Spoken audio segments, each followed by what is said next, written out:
Ramatofo Noa Silalao nomenjanahary moa izay filoha nasionaly ny federasion'ny vehivavy misehatra amin'ny fampandrosoana maritra eto Madagasikara no nitondra an'izay fanazavana tamintsika teo izay. Eo amin'ny tontolon'ny teknôlôjia vaovao kosa ary raha miresaka isika hoe fivoaran'ny teknôlôjia dia tafiditra ao anatin'ny izay moa ny internet ho fampiroboroboana n'izay connexion internet izay indrindra raha eto Madagasikara dia nametraka ny kiosque misy wifi maimaim-poana ny Orange Madagasikara izay nitokanana tamin'ny fomba ofisialy androany.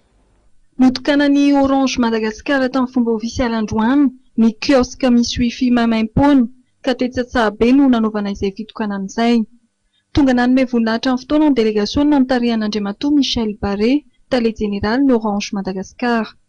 Tafiditra amin'ny fampiroboroboana ny connexion internet eto Madagasikara izao hetsika izao. Sika moa zany fa ny Orange Madagasikara dia efa betsaka hatrany manakaiky ny mpanjifa azy ka anisan'ny antony izay nametrahana itony kiosque wifi itony zany. Androany moa zany no fotoana tena hoe fanokafana fomba ofisialy ny wifi zone izay hoe mipetraka amin'itony kiosque itony. Raha tsikarintsika zany dia manodidina ny toeram-pianarana no tena misy wifi zone satria izy dia tena natao ho an'ny mpianatra indrindrindrindra amin'ny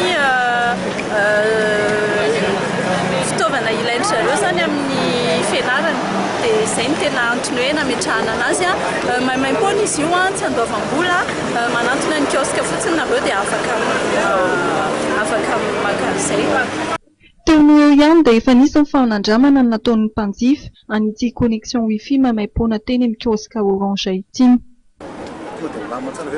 Mandeha tsara mihitsy izy eo tena mandeha be tsara tena tsisy problème. Ianao zao mpanjifa orange ahoana ny fahitanao an'ilay hoe internet tonga dia tia andalam-be?